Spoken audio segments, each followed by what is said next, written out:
Hello.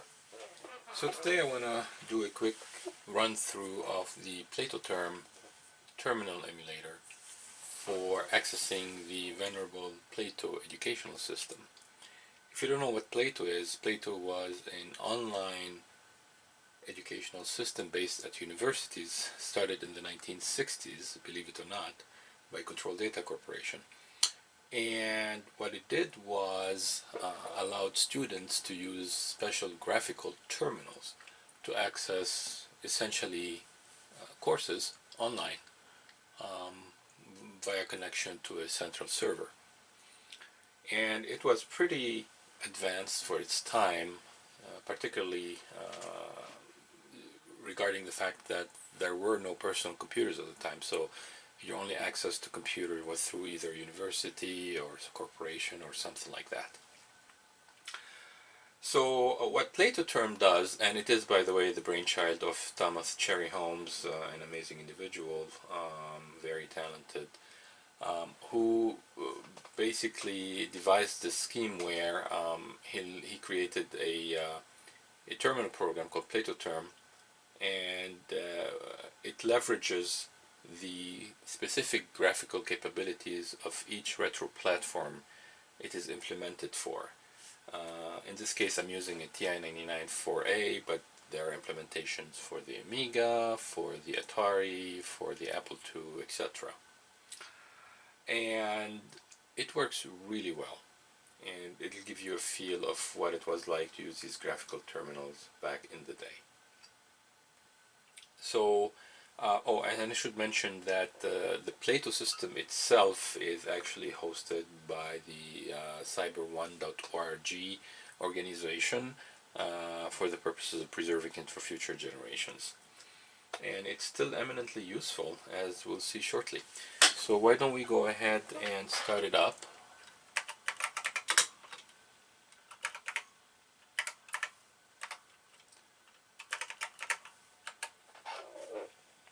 Now it resides on my system on a TIPI, which is a Raspberry Pi inside the peripheral expansion box, and allows you to use hard disk drives, access to the internet, mouse support, etc. But it's not necessary to have a TIPI. You can also use a Wi-Fi modem and regular disk drives. So here we are, we're connected to Irata.Online, which is basically the intermediary server between Platoterm and the cyber1.org system. And I'll put a description, a link to the, in the video description for the Irata.Online and Platoterm sites. I've already registered. I've registered for a few years now. So let me enter my credentials quick. I belong to the TI-99 group.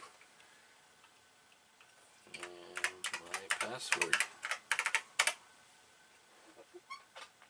Okay. So let's go to the main menu.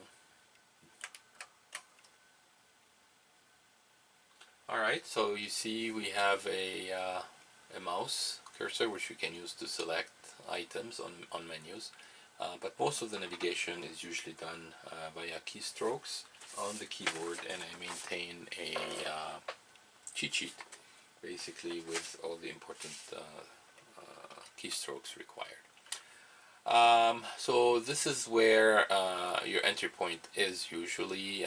You have bulletins here which are basically announcements, and as you can see, volunteers wanted. They, believe it or not, new modules are still being created for Plato through the use of volunteers and programmers. So if you're interested, here you go. In any case, so that's that. And then you have the primary purpose of this whole thing, which is the catalog of courses. And let's see, let's go to the beginning. And you can search courses through titles, authors, subjects, or file names. Let's go with subjects. I'll give you a flavor of what the content is all about. And as you can see, start with A and move down. through the alphabet, and it's pretty impressive. I mean, we have anthropology, astronomy, marketing, botany, computer science, um, economics, education, engineering, genetics, mathematics, medicine, and so on and so forth. I'm not going to go through the whole thing, but you get an idea of the breadth of information available to you. And to show you what one particular subject would be like, for example, let's do classical mechanics in physics here.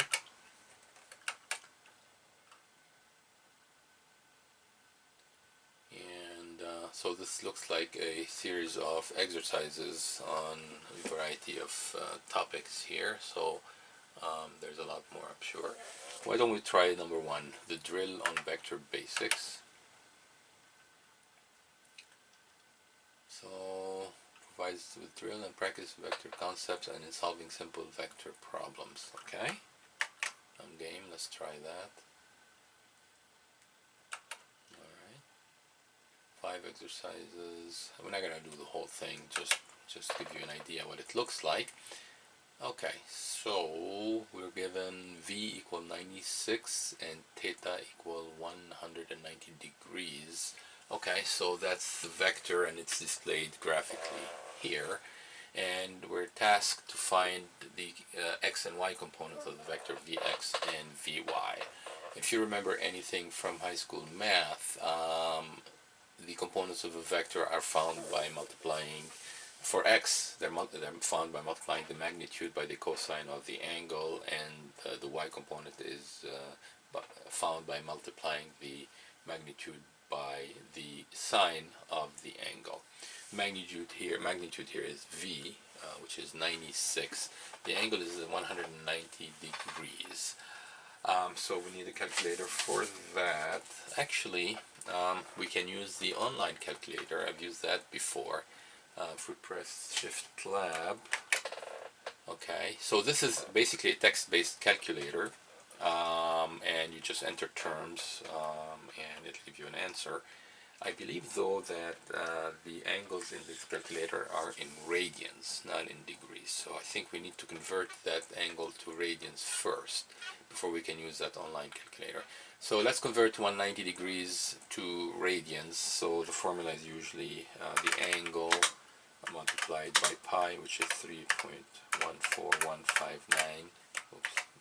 I don't know if it has the constant pi implemented here, so we'll just use this approximation, and then you divide by 180, and yep, so that's our radians, 3.316, the angle in radians. Alright, so now we have that, so Vx would be equal to the magnitude, which is 96, multiplied by the cosine of our angle in radians, which is 3.316, and that's our Vx, which is negative, and that makes sense because the vector is pointing to the left of the axis, of the y-axis. Okay, and then for Vy, it's also the same thing. It's the magnitude, 96, this time multiplied by the sine of the angle, 3.316, and that gives us minus 16.66. Again, correct, because the vector is pointing down below the x-axis. Alright, so why don't we plug those in? So Vx, according to this, then, is minus 94.54, just as we have calculated, and that's correct. And Vy is minus 16.66, and that is also correct. Okay, so you get an idea of how this works. I assume that if you get it wrong, then you'll get a hint, or you can try again, or something like that. If you go to the next exercise, I see, so this is giving you now the vector components, and you have to find the actual vector magnitude and angle. We're not going to go through that, but that's basically one out of hundreds, if not more than that, lessons. And it's still eminently relevant. I mean, math doesn't change, physics doesn't change. Yeah, well, they change, but move forward. The previous stuff usually is well established. And you know, you can use them for your own education, or if you have children at home, you can have them use that system, and it works really well. All right, so let's go back to the main menu.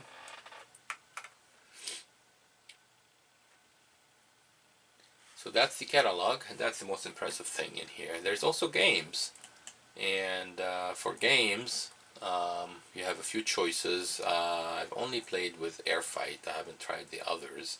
Sadly, there's no chess. I would have liked to see that, but you know, maybe in the 1960s, computerized chess was really in its infancy, so I can kind of understand. Although it would be nice if some bright mind out there could implement a version here. In any case, so Airfight is the one I use. Avatar, I think, is a form of some kind of a dungeon crawler, and then the rest are self-explanatory. So let's take a quick look at Airfight.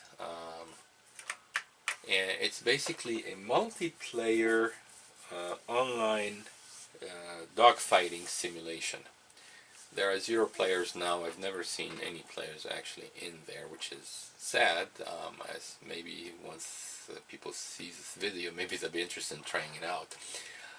Although there are a bunch of users, I mean 287,696 total users, so geez, I mean it was 134,156 planes shut down, so people use this, so maybe I'm just unlucky as far as my timing.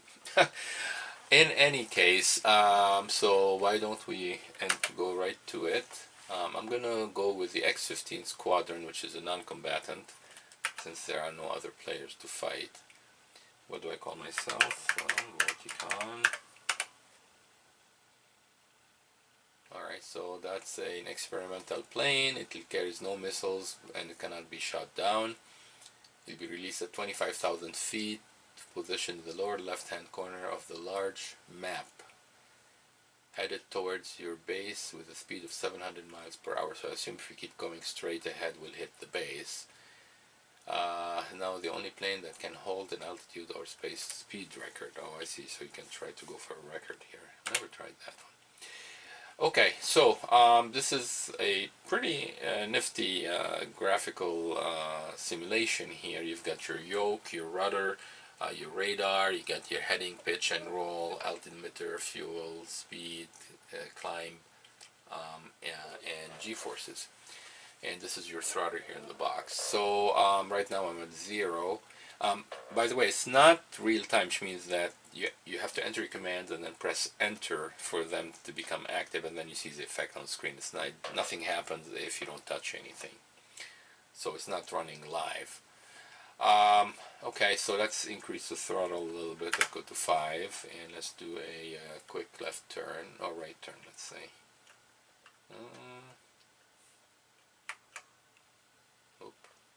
What did I do? Oh, this is the best aces. Okay, let's go back from that.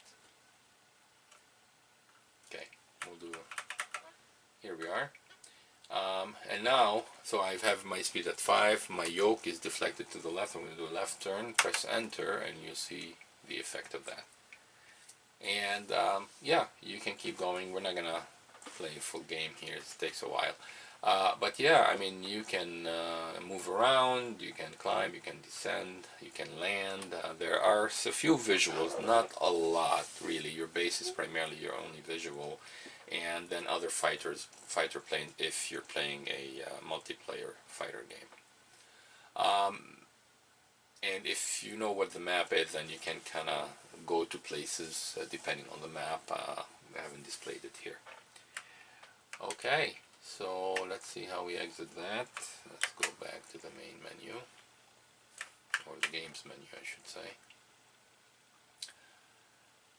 Alright, so that's the games. And what else we have? We have notes. So notes is basically where it's like a form of primitive email. You can actually send notes to other users or to administrators, etc. Place public notes. Um, and oh, that, no, sorry, this is more like yeah, kind of public, no, nothing personal. It's not email. This is more like a bulletin board type of thing. Okay,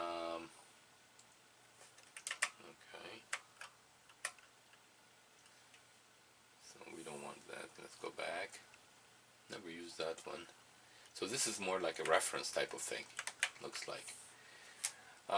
And then you have personal notes. Now that one is the one that looks like email. This is where you can actually send notes to others, and to whom, name, group, system, etc.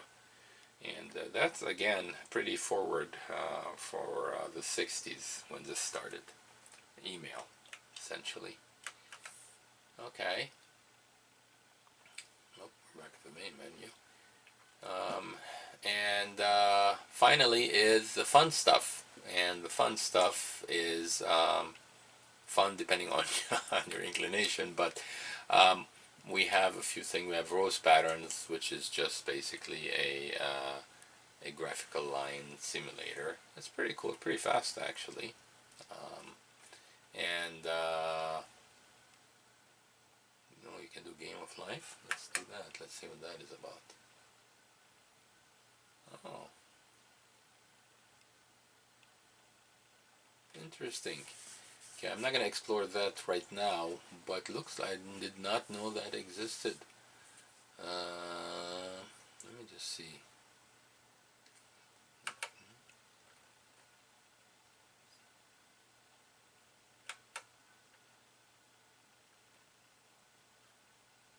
Okay, well, I didn't plot anything. I just had a point in the middle, so nothing is happening. It keeps going.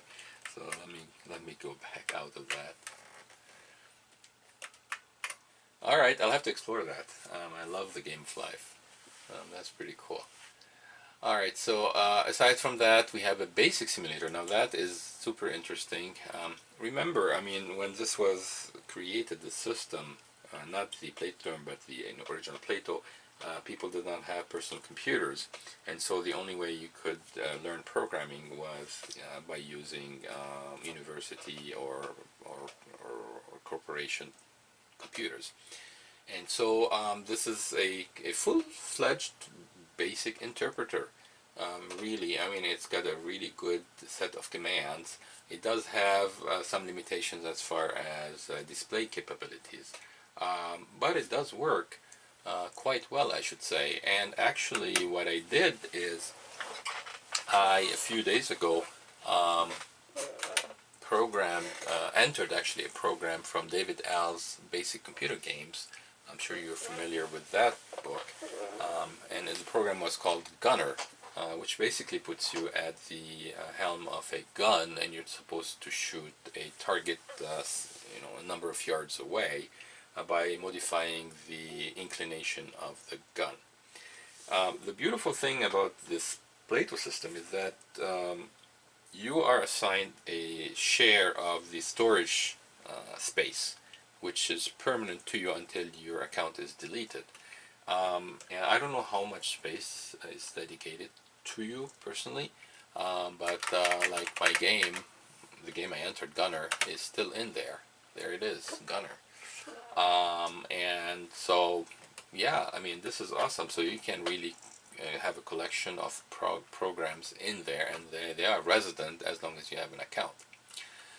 You have a total of 874 storage for, well, not storage, but basically memory, or RAM, I should say, for entering a new program. I don't know what these are. They're not bytes, I don't think. I'm not sure what this is. Maybe they're unitless numbers. In any case, if we load Gunner, you'll see that the number went down to 596, and this is, you know, it's not a large program. How many lines is in there? I think it's about 500 or so. As you can see, it's a standard basic program. I had to make very few modifications to the original listing, primarily because there were the simulator does not allow for multi-statement lines. so I had to make some changes there. So yeah, this is, oh, there we go. So it's 520 lines. So 520 lines dropped you from 800 something to 596. So yeah, you can probably do a program that's about 1500 lines, maybe close, or 2000, depending on how much, how big your lines are. So yeah, that's pretty respectable, I think. So why don't we run that quick, just to give you an idea. I should have cleared the screen, but so yeah, creative computing, Orston. Alright, so distance to target is 12,622 yards. Elevation, why don't we try 15 degrees? Let's see what that gets us. I'm over the target by 6,968 yards. I get 6 trials, by the way, before I get destroyed, so better get on with it. Alright, let's try 10 degrees. Over by 778. So we're getting close. So how about 14? I'm sorry, not 14. 9. Short 5 and 15. Okay, so it's between 9 and 10. Alright, how about 9.5? Come on, I need to be within 100 yards. 134 yards. Okay, so I'm over. Alright, so 9.4. That better get it. Yes! It only took 5 rounds. That's not great. Alright, so you get the idea. This is totally workable. Okay, so why don't we exit this. And what's else in the fun stuff? Okay, so we have an Intel 8080 simulator here. That's not an assembler. It's, you really have to enter things, I think, as opcodes.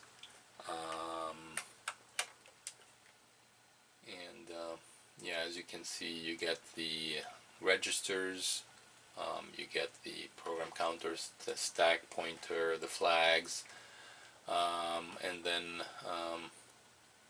you know, a portion of memory between 0 and, it's basically a monitor, I should say. This is probably the closest analogy to this. I have not played with this, so I don't know how to use it, but it's definitely interesting to see and to use. The 8080 processor was pretty popular in the 70s before the Z80 came out, it's essentially a cut down version of the Z80. Still eminently usable, by the way. Alright, let's go back.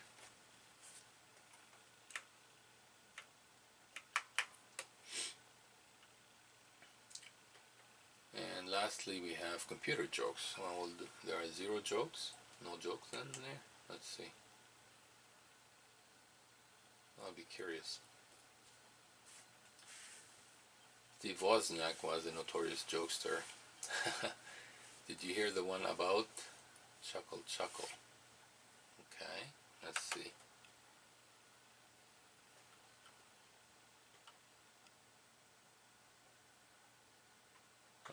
Okay. List of giggles. Okay, let's see. Let's try talk like an expert. Want to sound like a computer expert? Try simple. Talk your way through this syntax diagram. Huh?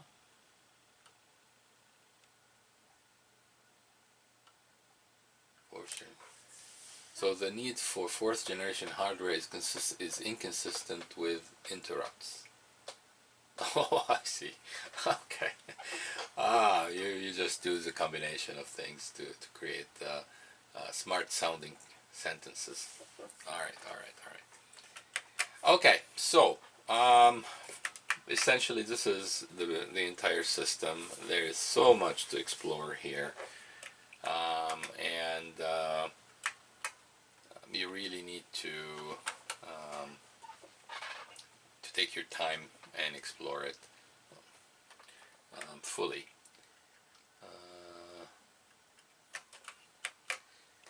Alright, so that's the end of it. We can go ahead and exit, and we'll go back to the main logon screen here. So final thoughts, like I said, this is completely usable. It's available on a variety of retro computers, and the list is growing by the day. So go ahead and give it a shot. It's well worth the effort, and you can find yourself spending hours playing with this, playing quote unquote. You're really learning while you're playing. Alright, well, thank you for watching.